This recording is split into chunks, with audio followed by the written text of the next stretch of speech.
ಸ್ನೇಹಿತರೆ, ನಿಮ್ಮ ರಮೇಶ್. ಸ್ನೇಹಿತರೆ, ಇವತ್ತೊಂದು ಚಿಕ್ಕದ ಕತೆ ಹೇಳ್ಬೇಕು ಅನ್ಸುತ್ತೆ ನಿಮ್ಮ ಹತ್ರ. ನಮ್ಮ ಸ್ನೇಹಿತರಿಗೆ ಒಂದು ಚಿಕ್ಕದ ಒಂದು ಕತೆ ಹೇಳೋಣ ಅಂತಂದೇಳಿ. ನನ್ನ ಜೀವನದಲ್ಲಿ ಸುಮಾರು ಬದಲಾವಣೆಗಳಾಗಿದೆ, ಜೀವನದಲ್ಲಿ ಕಲ್ತಿರೋಂಥ ಪಾಠಗಳು ಸುಮಾರು ಇದೆ.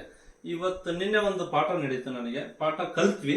ನಮ್ಮ ಸ್ನೇಹಿತರೆಲ್ಲ ಸೇರಿಸಿ ಒಂದು ಕೆಲಸ ಮಾಡಿದ್ವಿ. ಅದ್ರ ತಕ್ಕಂತೆ ನಮಗೆ ಮೊತ್ತ ಬಂದಿಲ್ಲ ಅಂದ್ರೆ ನಮ್ಮ ಸಂಪಾದನೆ ಕಡಿಮೆ ಆಗಿತ್ತು, ಪರವಾಗಿಲ್ಲ. ನಂದೊಂದು ಚಿಕ್ಕದ ಕತೆ ಏನಪ್ಪ ಅಂತಂದ್ರೆ ಆ ರಿಲೇಟೆಡ್ ಇದ್ದಂಗೆನೆ ಇದೆ. ನಾವು ಒಂದು ಕೆಲಸ ಮಾಡ್ತಾ ಇರ್ತಾವ, ಅದಕ್ಕೆ ಕೆಲಸಕ್ಕೆ ತಕ್ಕಂತೆ ಒಂದು ಪ್ರತಿಫಲ ಬರಲಿ ಅನ್ನೋದು ಪ್ರತಿಯೊಬ್ಬನು ಆಪೇಕ್ಷಣೆ ಬೀಳ್ತಾನೆ, ಅದು ನಾವು ಬಿದ್ದಿದೆ, ತಪ್ಪಿಲ್ಲ ಅದು. ಒಂದು ಚಿಕ್ಕ ಕತೆ ಏನು ನಾನು ಹೇಳ್ತಿದ್ದೇನೆ ಅಂತಂದ್ರೆ, ಒಂದು ದೇಶದಿಂದ ಇನ್ನೊಂದು ದೇಶಕ್ಕೆ ಹಡಗಲ್ಲಿ ಸುಮಾರು ಐಟಮ್ಗಳು ಸರಬರಾಜು ಮಾಡ್ತಾ ಇರ್ತಾರೆ. ಐಟಮ್ಗಳು ಅಲ್ಲಿರೋ ರಾಜ ಅವ್ರನ್ನು ಹಡಗು ಸೆಂಟ್ರಲ್ಲಿ ನಿಂತೋಗ್ಬಿಡುತ್ತೆ, ಕೆಟ್ಟೋಗ್ಬಿಡುತ್ತೆ. ಅವನೇನ್ ಮಾಡ್ತಾನಂತ ಕೋಟ್ಯಾಂತರ ರೂಪಾಯಿ ಐಟಮ್ಗಳು ಇರುತ್ತೆ, ಸುಮಾರು ಸರಕು ಸಾಗಣೆ ಇರ್ತೈತಿ. ಇಷ್ಟು ದಿನದಲ್ಲಿ ಅದು ಹೋಗಿಲ್ಲ ನಂತರ ಸುಮಾರು ಲಾಸ್ ಆಗಿ ಹೋಗುತ್ತೆ. ಆ ಒಂದು ವಿಚಾರಕ್ಕೆ ಏನ್ ಮಾಡ್ತಾನಂತಂದ್ರೆ ಮೆಕ್ಯಾನಿಕ್ಗಳು, ಇಂಜಿನಿಯರ್ಗಳು ಬೇಕಾದಷ್ಟು ಜನ ಕರೆಸಿ ಚೆಕ್ ಮಾಡ್ತಾನೆ. ಏನಾಗಿದೆ ಅಂತಂದ್ರೆ ಹಡಗನ್ನ ಯಾರು ಏನು ಮಾಡಕ್ಕಲ್ಲ, ರಿಪೇರಿ ಮಾಡಕ್ಕೆ ಆಗಲ್ಲ, ವಿಧಿ ಇಲ್ಲ, ಏನ್ ಮಾಡಕ್ಕಾಗಲ್ಲ, ಬೇರೆ ಆಪ್ಷನ್ ಎಲ್ಲ ಅನೌನ್ಸ್ಮೆಂಟ್ ಮಾಡಿ ಅಂತಂತಾರೆ. ಅನೌನ್ಸ್ಮೆಂಟ್ ಮಾಡ್ತಾರೆ, ಈ ತರ ಹಡಗು ನಿಂತಿದೆ, ಯಾರು ಬಂದು ರೆಡಿ ಮಾಡ್ಕೊಟ್ರೆ ಕೇಳಿದಷ್ಟು ದುಡ್ಡು ಕೊಡ್ತೇವೆ, ಅದೇನಿದೆ ಕೊಡ್ತೇವೆ ಅಂತಂದೆ.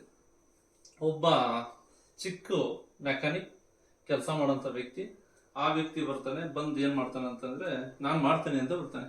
ಎಂತೆಂತ ಇಂಜಿನಿಯರ್ಗಳೇ ಬಂದ್ರು ಏನು ಮಾಡಕ್ಕಾಗಲ್ಲ, ನಿನ್ ಕೈಲಿ ಏನಾಗುತ್ತೆ ಅಂತಂದ್ರೆ ನನಗೆ ಒಂದು ಚಾನ್ಸ್ ಕೊಡಿ, ನೋಡಿ ಮಾಡ್ತೇನೆ ಅಂತಂದು ಹೇಳ್ತಾನೆ. ಸರಿ ಆಯ್ತು, ಕರ್ಕೊಂಡು ಹೋಗ್ತಾರೆ, ತೋರಿಸ್ತಾರೆ ಹಡಗನೆಲ್ಲ ಏನಾಗಿದೆ ಅಂತಂದ್ರೆ. ಫಸ್ಟ್ ಅಬ್ಸರ್ವೇಷನ್ ಮಾಡ್ತಾನೆ.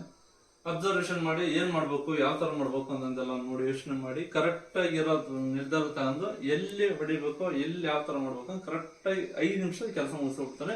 ಬೋಟ್ ಸ್ಟಾರ್ಟ್ ಮಾಡಿ ಅಂತ. ಬೋಟ್ ಸ್ಟಾರ್ಟ್ ಆಗುತ್ತೆ. ಸರಿ, ಬೋಟ್ ಸ್ಟಾರ್ಟ್ ಆಗೋಯ್ತು.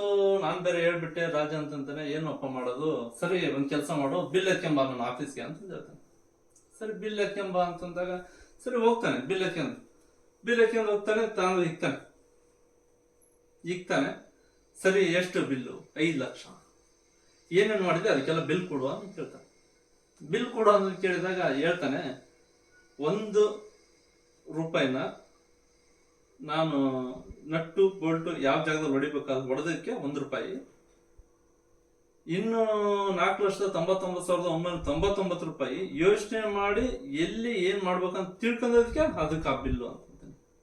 ಅವಾಗ ಮಾಲೀಕ ರಾಜ ಅವ್ನು ಹೇಳಿದಷ್ಟು ದುಡ್ಡು ಕೊಟ್ಟು ಕಳಿಸ್ತಾನೆ. ಇಷ್ಟೇ ಸ್ನೇಹಿತರೆ, ನನ್ನ ಉದ್ದೇಶ ಏನಂತಂದ್ರೆ ನಾವು ಮಾಡೋ ಕೆಲಸದಲ್ಲಿ ಸುಮಾರು ಎಲ್ಲ ತರದ ವಿಚಾರಗಳು ಬಂದು ಹೋಗುತ್ತೆ. ಬಂದಾಗ ನಾವ್ ಯಾವ ತರ ಮಾಡ್ಬೇಕು ಅನ್ನೋದು ನಮ್ ಮನಸ್ಸಲ್ಲಿ, ನಮ್ ತಲೆಯಲ್ಲಿ ಇದ್ರೆ ಸಾಕು. ಅಷ್ಟನ್ನ ಹೇಳ್ತಾ ನಿಮ್ಮ ಹತ್ರ ನಾನು ಇದನ್ನ ಕತೆ ಮುಗಿಸ್ತೇನೆ. ಏನ್ ಉದ್ದೇಶ ಅಂದ್ರೆ, ಈ ಕತೆ ಸಾರಾಂಶ ಏನಂತಂದ್ರೆ, ನಾವ್ ಏನ್ ಕೆಲಸ ಮಾಡ್ತಾ ಇದೀವಿ, ಯಾವ ತರ ಕೆಲಸ ಮಾಡ್ಬೇಕಂದ್ರೆ ನಮ್ಗೆ ಚೆನ್ನಾಗಿ ಗೊತ್ತಿರ್ಬೇಕು. ಗೊತ್ತಿದ್ರೆ ಮಾತ್ರ ನಾವು ಗೆಲ್ಲೋ ಸಾಧ್ಯ, ಇಲ್ಲ ಅಂತ ಗೆಲ್ಲೋಕ್ ಆಗದೇ ಇಲ್ಲ. ನಾವು ಯಾವಾಗ್ಲೂ ಸೋಲವನ್ನೇ ಉಣ್ತಾ ಇರ್ತೇವೆ. ಸೋಲು ನಮ್ಮ ಮುಂದಿನ ಗೆಲುವಿಗಾಗಿ ಅದೊಂದು ಮೆಟ್ಲು ಅಂತಂದೇಳಿ ತಿಳ್ಕೊಂಡು ಜೀವನ ಮಾಡೋ ಸ್ನೇಹಿತರೆ, ಶುಭೋದಯ.